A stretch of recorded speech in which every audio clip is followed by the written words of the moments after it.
Hi everyone, JJ here with the Art of Value. Welcome. Well, today we're going to look at portfolio updates from so-called super investors for quarter 2 2023 to see what they've been buying and selling in the quarter, changes to their portfolios. We're going to look at Mohnish, Pabrai, Chuck Akre, Seth Klarman, and Thomas Gayner. They're all investors that I respect and I follow what they do, their investment strategies.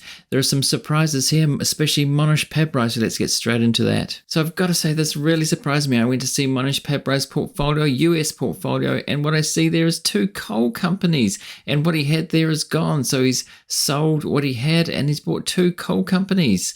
What is he doing, I thought? Now, if we have a look at Pabrai's full activity for the quarter on Dataroma here, we can see that he bought those 2 stocks, but he sold 100% of Micron Technology and Brookfield Corp, which he hadn't bought too many months earlier. So both of those surprises to me that he sold out of Micron Technology. He's talked a bit about the thesis for Micron Technology, how it's an oligopoly, and so he's changed his mind. And Brookfield Corp, he's talked a lot about buying long-term compounders here. So what seems to be happening here is that he has sold the long-term compounders that he bought, and Seritage Growth Properties he had sold mostly out of that, and this time he sold completely out of it. So 100% sold out of Seritage, 100% out of Brookfield Corp, and 100% out of Micron Technology. Big surprises to those who follow Mohnish's portfolio, and as I said, buying 2 coal companies. Now those are only Pabrai's US holdings, of course. If we go to Ticker Terminal, we can see international holdings as well. Now, if you're not signed up to Ticker Terminal, there's a referral link in the description. They show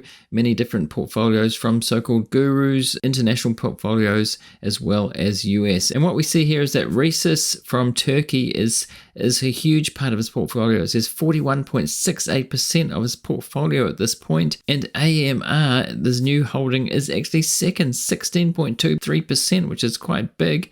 And Edelweiss Financial 3. Suntec Realty is the next one, and Rain Industries, which he's talked about, and Consol Energy, that other coal stock, comes in at 3.76% of the portfolio. He might have other positions that don't show up here, we just don't know, but that rounds out most of it. I think he's talked about Resus a lot in Turkey, how he's very, very bullish on that for the long term. So it's going to be interesting to see what he says about AMR in the coming months, if he talks about that in any of his Q&A sessions, regular videos that he puts on YouTube from talking to students and different institutions. So will he talk about this? I think he probably will. He's talked about how he admires Chuck Akre's strategy, Akre Capital Management, which we'll look at next. He's talked about how he likes the long-term compounding nature of it, and Chuck Akre's had 2 100 baggers over time, and so this is why it's so surprising to see him sell these compounders that he thought that he liked. He's obviously changed his mind there, and we'll see why in the coming months, I guess, but for now we just have to guess. So let's speculate a little bit about why he might have bought these companies. So if we look at AMR, Alpha Metallurgical Resources, engages in the mining and supplying of metallurgical coal to the steel industry. It operates underground and surface mining complexes in Virginia and West Virginia. And if we look at the stock graph for this company, we can see that since really the end of March, it's gone up 71.7%. So it's had a pretty good run this year.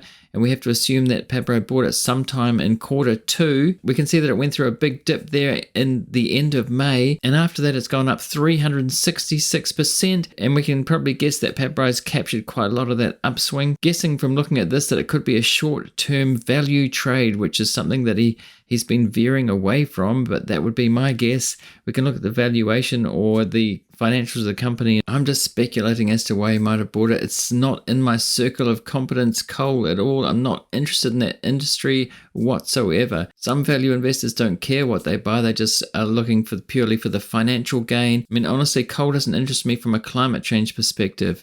I'm just interested in renewable energy and things that are going to carry through for the next century. But because coal contributes so much to climate change, it's something that I wouldn't even look at. But for that, it's also very unpopular, and there's probably still money to be made in there. Is it a cigar butt kind of industry where it's deeply underpriced and it might go to fair value and then he sells it on? Possibly, that would be my guess, because it's so disliked because of climate change, and a lot of the renewable industries and companies like Tesla are so popular. We know that Warren Buffett's been buying into oil because he sees there's still kind of a big cash flow industry there for many years to come.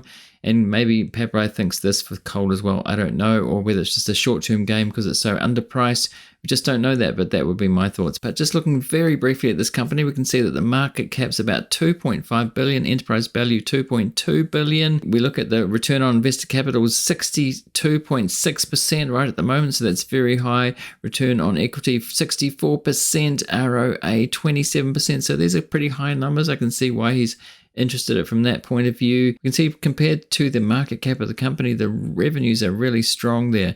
In 2022, it's $4 billion. In 2021, $2.5 billion. So it's trading at a really low multiple. As I said, it seems like an old school value play to me, just looking at these numbers very superficially. We can see the ratio numbers there. Return on assets 27% for the last 12 months and 62% return on capital. Margin analysis, gross profit margin is around 35% and 44% to 2022. So these are pretty good numbers for a coal company, I would think. We can see that the PE ratio there is 3.26% for the last 12 months, which is pretty low. I can see why he's interested in that. If he was doing an old school value kind of play, I can see he's looking for really low multiples there that would expand. I think it's trading at a pretty low price, and he's looking for multiple expansion and will probably sell it when it gets to fair value or above. It would be my guess, an old school value play. Now, if we look at some of the forward multiples here, we can see total enterprise value to revenues at 0.77 and price to sales is 0.87. Total enterprise value to EBIT is 3.88 and so forth. We can see that those are pretty low multiples, and you can see why he's interested in it from a financial point of view if he thinks it's going to go up in the near term, and it already is doing that, obviously. So there's definitely a price correction to the upside here happening.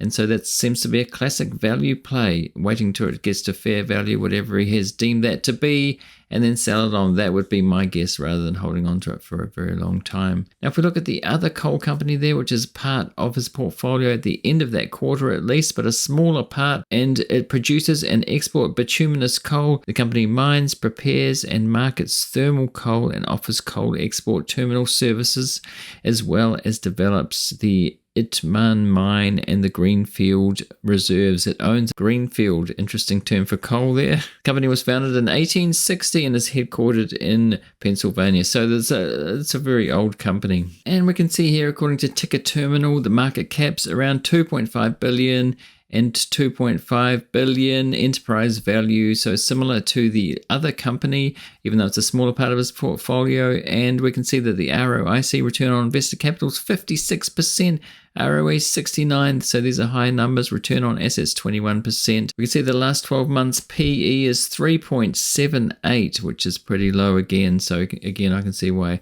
just from those numbers superficially, I can see why he might be interested in this company as well. And here are the revenue and gross profit figures. We can see the revenue's kind of been going down, but then going down to 2020, but then up from 2021. So it's rising. So gross profit's been going up again. So again, I can see he's catching it on the upswing, thinking that it's probably undervalued and capturing a lot of the upside there as it reaches fair value, whatever he's deeming that to be. So if we turn to one of the companies that Pabrai sold, Brookfield Corporation, which is surprising that he sold it. Since October last year, it's down 27%. So I doubt that he's really made too much money on that. He's bought it in the last few quarters. It's been going down. I really thought that he might be holding this for the long term, but obviously not. We don't know why he sold there, but to swap this for coal is definitely an interesting move. And since July of last year, it's down 19%, so really not performing very well. But again, we thought that he would be buying it for a long-term compounder, this one, but obviously not. Here we can see some of the other investors that own Brookfield, including Chuck Akre and Thomas Gayner, both of who we'll look at today. So they still own it, and Josh Tarasoff in there as well, and it's at 12.27% of his portfolio, or at least the US stocks anyway. Here's some of the activity for Brookfield over the last few quarters. We can see that Chuck Akre Capital Management added just a little bit in this last quarter, while Mohnish there sold 100% of it, we can see. So in the quarter before that, Mohnish was adding to it. He added 8.46% to what he already had. Chuck Akre Capital Management added 4.72% there. Then the quarter before that, in quarter 4 2022, Mohnish was adding 295% from what he had. So he was pretty bullish on it, adding to it, and then suddenly selling out 100%. So definitely the thesis has changed there, or he thinks these coal bets are better, or other things that he's looking at. We don't know what else he's buying at the moment or since. Now, if we turn to the other one, he sold Micron Technology, which is another surprise because he talked so much about the long-term compounding. Perhaps the thesis has changed for him. I noticed that Li Lu, who I've talked about in other videos, also sold a bit last quarter. It'll be interesting to see if he's sold more this quarter too. His filings haven't come out yet, so we can't tell. It might be by the time this video is released, we might know. At the moment, Mohnish Pabrai sold 100%.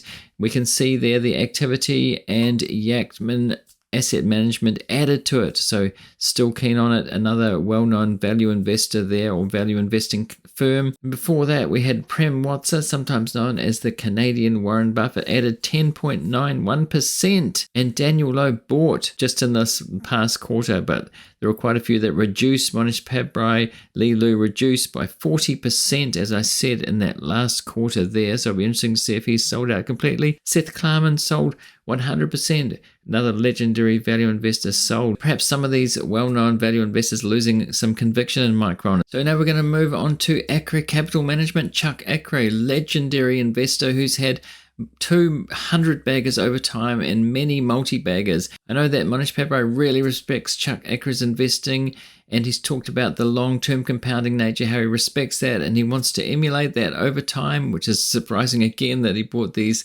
coal companies. But we can see Chuck Akre Capital Management, what they have done in the last quarter, and Brookfield, they added just a little bit. They didn't sell any, but that's sort of minimal, marginal what they did there, nothing much to speak of. And if we go down the list, we can see Digital Bridge Group, which is a company I've been looking at. They reduced like 2.2%, which is really not much. American Tower, which is one of their 100 baggers, they reduced 3.63%.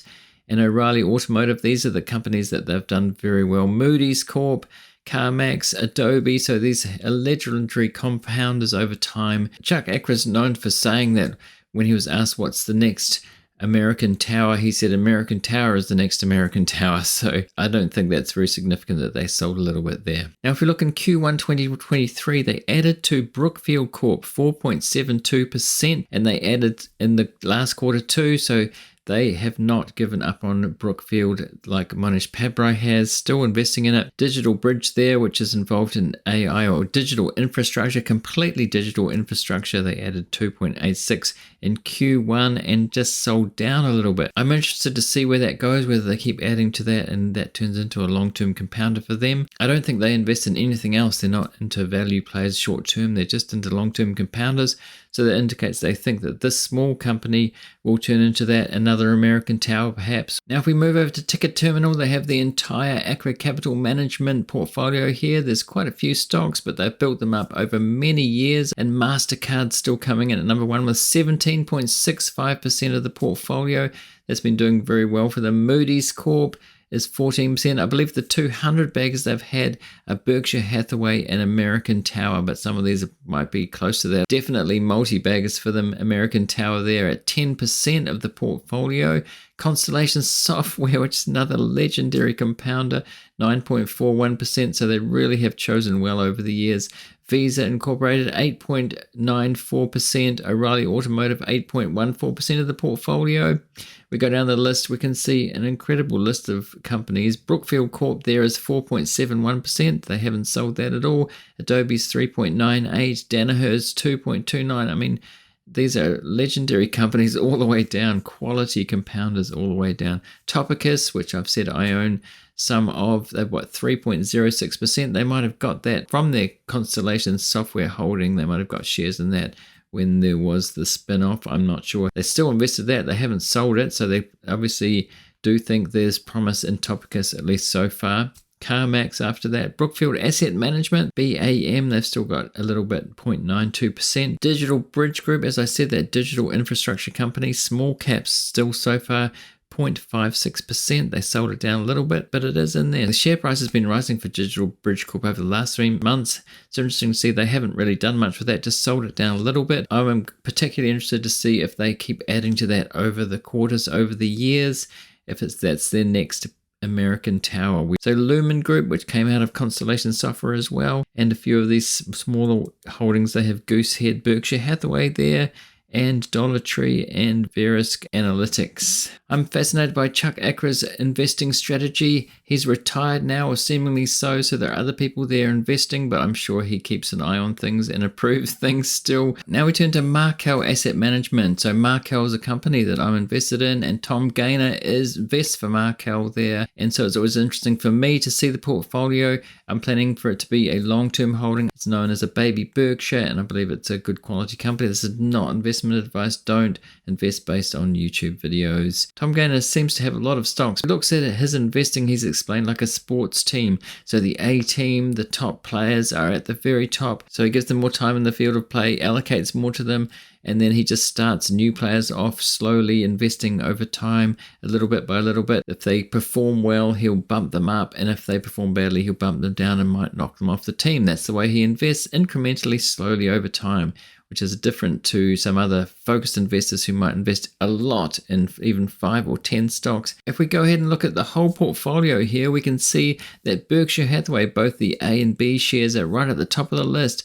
Pretty much 13% of the portfolio is Berkshire Hathaway, which incidentally, Berkshire Hathaway has recently invested in Markel, which I was very interested to see. So there's definitely a mutual admiration society going on there. And as I said, Markel is known as a baby Berkshire, and Berkshire itself has recognized that and has, by investing in it, has pretty much saying that they think it's a quality company as well. Or that would be Warren Buffett and Charlie Munger thinking that Markel is a quality company and putting the stamp of approval on Tom Gayner, really, you could say. So the next allocation down is Google at 3.96%, which is relatively new. They haven't really invested in many tech stocks before, so Google there is kind of a new entry to the list over the last few quarters, I think. And Deere & Co. is 3.65% of the portfolio. And then we have Brookfield Corp, BN, is there at 3.49%. So Tom Gayner is one of the people that definitely has conviction in Brookfield Corp. Home Depot next, Amazon.com, Apple. He's added to those a little bit just in that last quarter. Visa as well added to. If we go down the list there, I'm not going to go through them all. You can have a look on screen if you want to. They also invested in Microsoft. They've added to that a little bit. So adding to the big techs during that last quarter. So it's quite concentrated at the top over time, but some of these could over time get more allocation to them as he does, investing a little bit each quarter. But as we can see, mostly buying in that quarter, not a lot of selling at all. PayPal Holdings sold out 100%. That's an interesting move. It was only 0.06% of the portfolio, but he's lost conviction in that completely by the sound of it. So just 7 stocks being sold in that quarter, and mostly buys during that quarter, which is interesting. A lot of buying going on, even if some of it's small, just incremental buying, but that's the way that he rolls. Now if we go over to Ticker Terminal, we see the whole list here, and what's interesting is that, again, I said that Berkshire Hathaway is right at the top of the list at about 13%, and the percentages go down quickly. So these top stocks, Alphabet is 3.96%, Deere & Co. is 3.65, Brookfield is 3.49, and Home Depot is 3.4, and Amazon's 3.3, and then it goes down pretty quickly from 3%, goes down to really small numbers. Players on the team either going up and going down over time and rising to the top. That's the way he does things. He's not incredibly focused investor, not concentrated in terms of putting a big allocation to one stock, like say a Bill Ackman would do, only having a few stocks and just investing big in one quarter. He just would never do that. So looking at the Markel share price fairly recently, over the last 5 years or so, it's sort of been going sideways, but just in this last year to date, it's up 24.1%, so it's beating the market this year so far. And over 1 year, it's up 23, nearly 24%, so about the same. So over the last year, it's done pretty well. Interesting to see that Berkshire's been buying it. So they obviously think that it's got some upside to come over the long term, and it's starting to do well after a period of going sideways. If you look back at the stock graph over a very long time, it's done very well since the 1980s when it started off about, I think it IPO'd about $9. So now it's over $1,500. So it has been compounding over a long time. It's just like the last 5 years or so haven't been so great, but over the long term, it's done very well. Tom Gayner in a recent interview said that he thinks it will do well again, that it's on track and he's got faith in it. Part of investing investing in Markel is investing in Tom Gayner and his investing ability. He's been there for a long time, should be there for a long time to come, and he's got the plan of investing incrementally this way, following the Buffett method. It is an insurance company. They've also got Markel Ventures, which is buying companies, so they've kind of got these three avenues, just like Berkshire has. They've got insurance, they've got Markel Ventures, and then they've got the stock portfolio of investing. You can see why it's called a baby Berkshire. The market cap's still low, even though it's compounded very well over the long term. It's still not a large cap company, kind of a mid cap company, you could say. So there's a lot of compounding that still could be to come. And I'm betting that's the way that it will go. It's not investing advice, just what I'm doing. Last but not least, we have Seth Klarman from Baupost Group. I made a video about him very recently. He had a rare interview recently where he talked about the everything bubble that we've been through. So it's very interesting to see what he's invested in, what he's been buying and selling, and what his portfolio is like. So let's take a look at that. We have Liberty Global at 14.46% of the portfolio, which is pretty high allocation. We have Viasat Inc., which is 12.15%, and then we have Google Alphabet at 9.01% of the portfolio, which it looks like they've reduced recently 29%. Well, Liberty Sirius XM 8.79%. It kind of drops fairly quickly from these high percentages, but Warner Brothers Discovery is 7.72. Fidelity National Information Systems above that, actually at 6.7%. Looking at the recent activity, we can see Garrett Motion, they've added 629%, but it's only 3% of the portfolio, which I guess is actually pretty high. That's a company that I've noticed has been on Joel Greenblatt's Magic Formula list of companies from time to time over recent years. Next is Seagate Technology, another company that's been on Magic Formula list as well. He can be a traditional value investor, investing in low price companies and waiting till they get to fair value and then selling on again. We notice new buys there for the last quarter. We can see Amazon. He bought Amazon, Dollar General, Union Pacific, and CRH PLC. Now, if we move over to Ticket Terminal, we can see the whole list pretty easily, and you can see that again, 13.66%, that Liberty Global position, and it drops pretty quickly to there. The lowest is 0.61%, which is Union Pacific, and Seagate, which is 0.63%.